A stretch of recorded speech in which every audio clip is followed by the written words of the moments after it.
She did what she had to do based on her truth. So you tell me what's reasonable and what's right.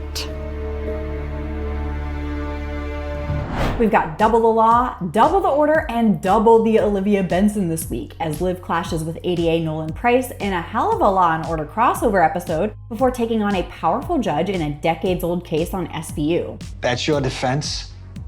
That you're writing a novel?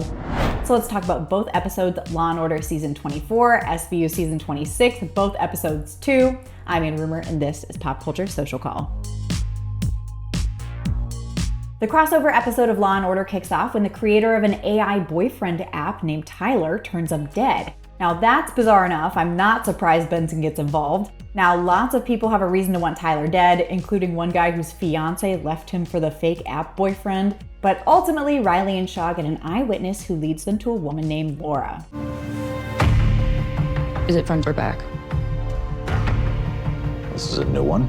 Now Laura, they've pretty much got her dead to rights with DNA evidence, but she won't say why she did it. Enter Benson, who just happens to run into Brady and Nolan and is ticked they would use Laura's DNA against her in the case because she was only included in the local database after being sexually assaulted 3 years ago. If women find out that their DNA is being used in some rogue database, they might not come forward. They might not consent to a rape kit. Now, the judge does rule that the DNA is admissible, but Benson testifies that Laura's trauma might have caused her to act out when Tyler began stalking her and police wouldn't give her a restraining order against him. Take that cross-examination, Nolan. Laura Kingsbury didn't have an objective reason to believe that law enforcement was going to help her. She had every reason to believe that she was on her own.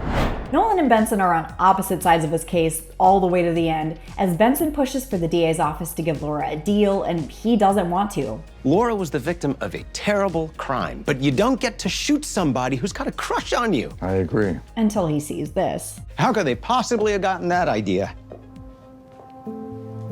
It's hard to say. Sneaky, leaky Liv.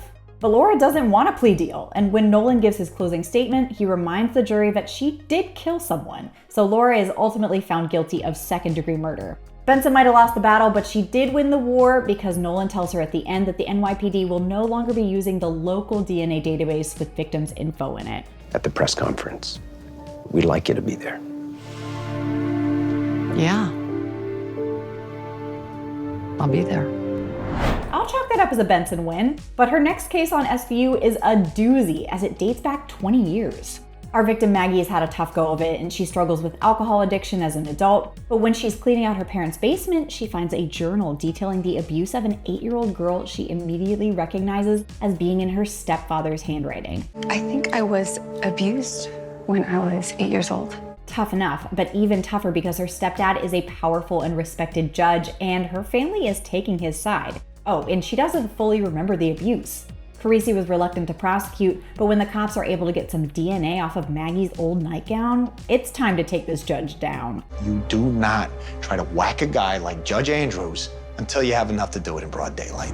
Maggie's family says she's making stuff up, and the judge says he was simply writing down ideas for a book, which is such a gross and lame excuse. But Maggie ultimately gets her justice. I mean, after her mom admits to being a horrible person who basically sacrificed her daughter for her marriage. He admitted it.